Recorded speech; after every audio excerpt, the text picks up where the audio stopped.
I am in complete Redux mode. I'm exhausted.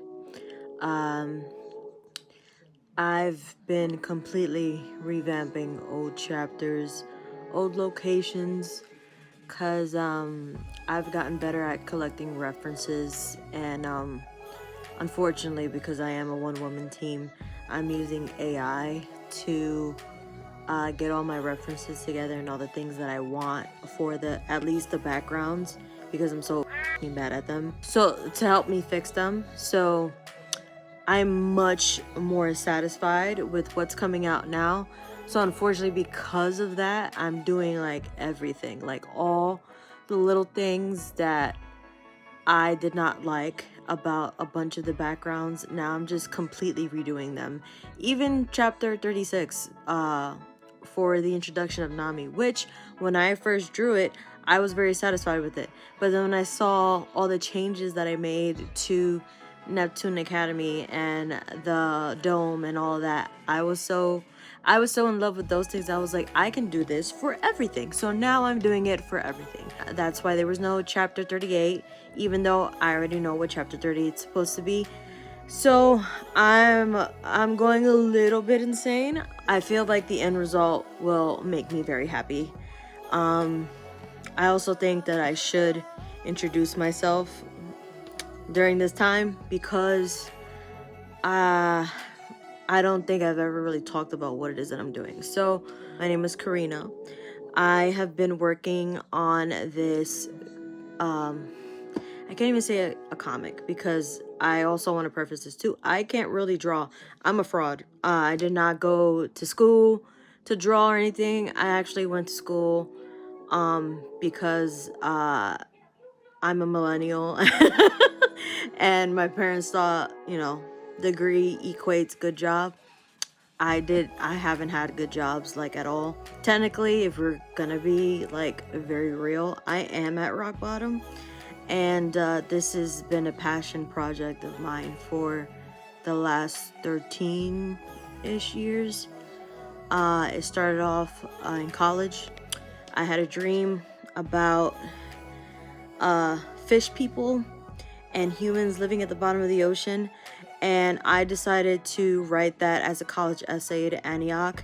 And I did get a call back, but ultimately I was not accepted into Antioch College in Ohio. But I still thought the concept was awesome, so I kept it in my pocket. I have been working little by little on it ever since. Then I decided to quit my job because I hated it, and because they were doing really shady shit. Now I'm doing it full time, and even though I love it, I am so broke. I'm so broke, and thank God I have a good support system, because honestly, probably would not be here right now. My whole thing is that I love cartoons and anime, and just like the whole concept of trying to tell a proper story through imagination. And clearly, as you can tell from my weird ass dreams, I have a very active one. So during that time, I worked on it little by little, but also had other weird ass dreams, and those also became stories. I will say that I'm more of a writer than I am an artist, but there more eyes will come with the art.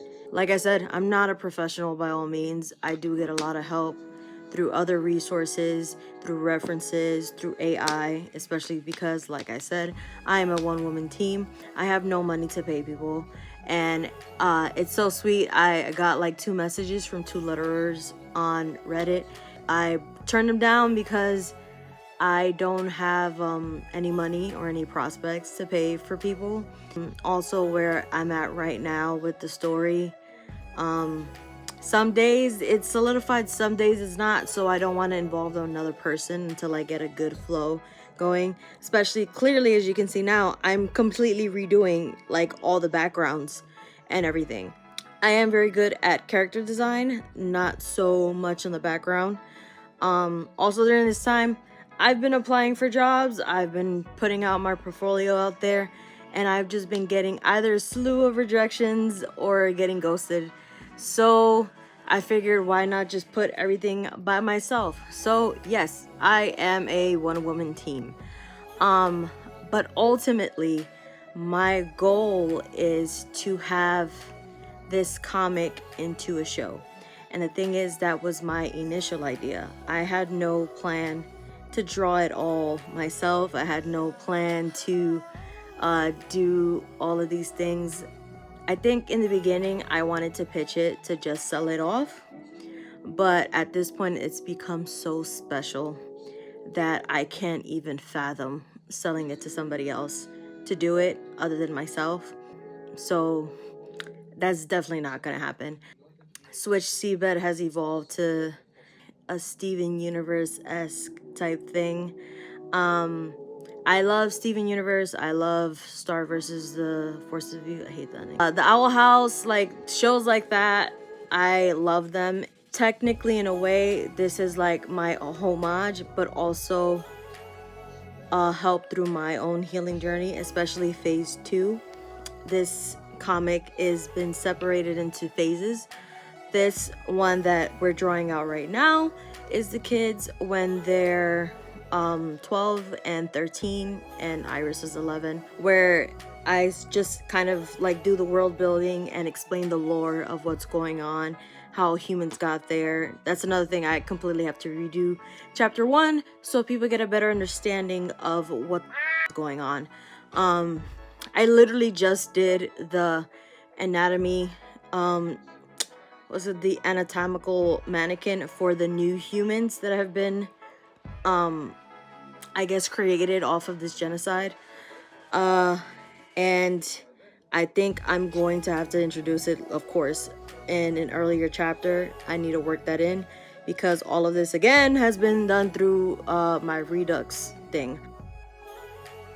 This whole new journey, like I said, I basically uprooted myself. There's a lot of healing and trauma and them basically preparing for what's to come, and then phase 3 is what's to come. I would love to show everybody the character designs for the kids while they're grown up and things like that, because I did it for the girls already, but it's a spoiler and I don't want to do that. There's still a few chapters that I have planned out for this phase. That being said, it is very close to getting to the climax, and the climax is amazing. It's just a lot. It's a lot of work, and it's a lot for one person, especially with all the things that I'm going through right now. I really think getting out of an environment where it was not serving me has really helped me like fully put everything into this, and I'm honestly so happy on where it's going and how it's progressing. I just wish that I really planned it better. Feel like I wish I would have planned my life better, because if I would have ended up like the people in Cal Arts, probably would have pitched it already, probably would have been a show already. Like I said, I think it's gonna be really special when we get to the nitty gritty. It's something very near and dear to my heart. If I could just show everybody right now like what it is that I'm planning, it would make me so happy. Like even like thinking about it makes my cheeks fill up with heat. Like I'm so excited. Also, during the time that I've been working on this, I've had 9 other stories written. I think honestly true, like I didn't even realize how much work this was gonna take. I think regularly I clock in on my iPad on Fresco a good 50 to, I think last week I had 67 hours working on just doing the redos. All that being said though, like the drawing has gotten astronomically well. You can see my old chapters if you are interested enough to go look at it. The art now, as like light years away from the way it looked before, and you know that's just the means of progress. The more time you take on it, the better you get. Well, it's like lit up a fire in me, and I feel like I'm so close, so that's why I keep working so hard at it. And the end goal is for it to be a show. All the phases, I want all the phases to be a show. It starts off with them to 12, 15, and then 18. and I try to include all the battles and all the whatever that comes with it. But I think right now the main thing for me is like the emotional weight that comes with the learning, the structure, like all the things that come with learning how to be good people. Also understand that in this world building, this is in the future where everything that's going on now is not like an issue in this world at all. Remember, these are people who have freaking gills. They've been genetically modified to have gills. They were led by a groups of scientists for years. The system that I have set up now is that Kalani, which is the main, well, Kalani is the main district where all the scientists are from, and that's basically their system of politicians. They get voted in based on their ideologies, based on their ability to follow through with their ideas, how good their ideas are, and how it will benefit humanity in the long run. It's not that religion isn't a thing, it's just that it's completely separated, and everything is based on science. You would have to be, because the last remnants of humanity got sent to the bottom of Mariana's Trench. That's where the humanity is right now. And it's been separated into 7 districts, with one being completely separated from the rest because of a massacre that happened between one of the scientists who was trying to leave his mark on human society as the other scientists have. The 7 main scientists were all like the heroes or the council to forward humanity during this time of need, when they were banished and sent to the bottom of the ocean as a means of torture. That also, I'm going to do a full chapter on that, but like that's not the basis of where it's at right now. But it also puts in that question, like where does a line stop at in trying to benefit humanity, like to the point where lives don't matter, if you get what I mean. That's why that district has been completely separated, and it was riddled with crime for a hot minute before the start of the current timeline where we're at, because this is all before the main kids are born. After progress and things have gone through and the crime has subsided from Styx, there's still remnants of lore that people get from why the main character's mother is the head scientist, like the president or prime minister, even though she's so young. I think I have her slated at around 32, 34. That lore gets explained. Characters get introduced later on. Like, there's a whole system that I have, but essentially that's the whole plot line. Cephalopod hybrids went to the United States in the year of 2030, and they basically threatened in 2030. He didn't take it seriously, and because he didn't, those 5 cephalopods completely eradicated nearly all of 8 billion people on Earth and left about 300,000 alive, and as a means of torture sent them to the bottom of the ocean with little supplies, because they they figured humans would turn on each other, but instead they sent down people who were scientists, and they sent down a geneticist, and like all these people who were slated to basically move humanity forward. And because humanity was put at a point where they had technically no choice, they elected those 7 scientists who had different backgrounds and different sciences to help them try to survive. And in the end, they ended up surviving and thriving at the bottom of the ocean. That's the whole lore for phase 1 that gets explained little by little, while also giving you little snippets of the kids. Kids being kids. Like, I like shows like that where you can just see kids being kids and enjoying being kids.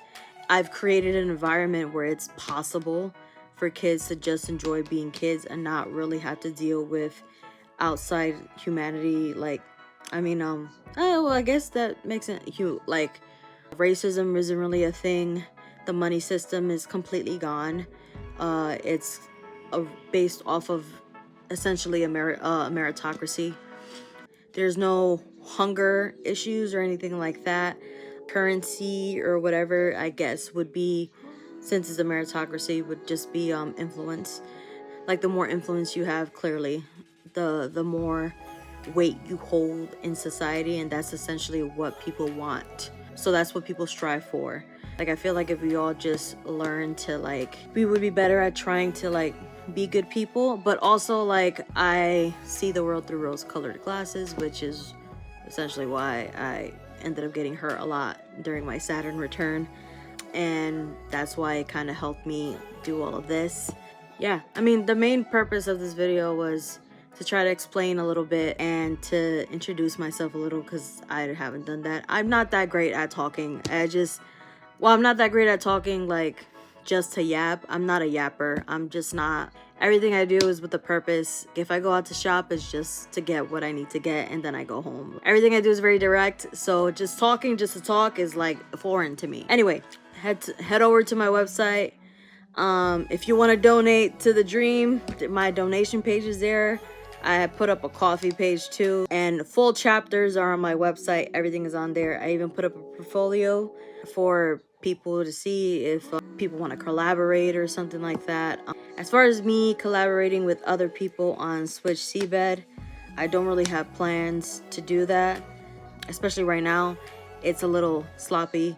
I don't have a set rhythm, so I feel like it would be unfair to add somebody else to that. Well, unless it's like a full-on production team. But like I said, no money. So we're doing it out on our own until I get a system going, or until somebody picks me up. You know what I'm saying? So head on over to candyproductions.net. I'll see you in the next video, next chapter. Chapters are updated on Fridays, depending on how big it is, depending on what's going on, depending if I decide to do another Redux. Just, again, be mindful. I'm only one person, and whatever. Also, just to note too, I would animate this if I knew how to animate. I do not know how to animate. Thank you, and have a great day.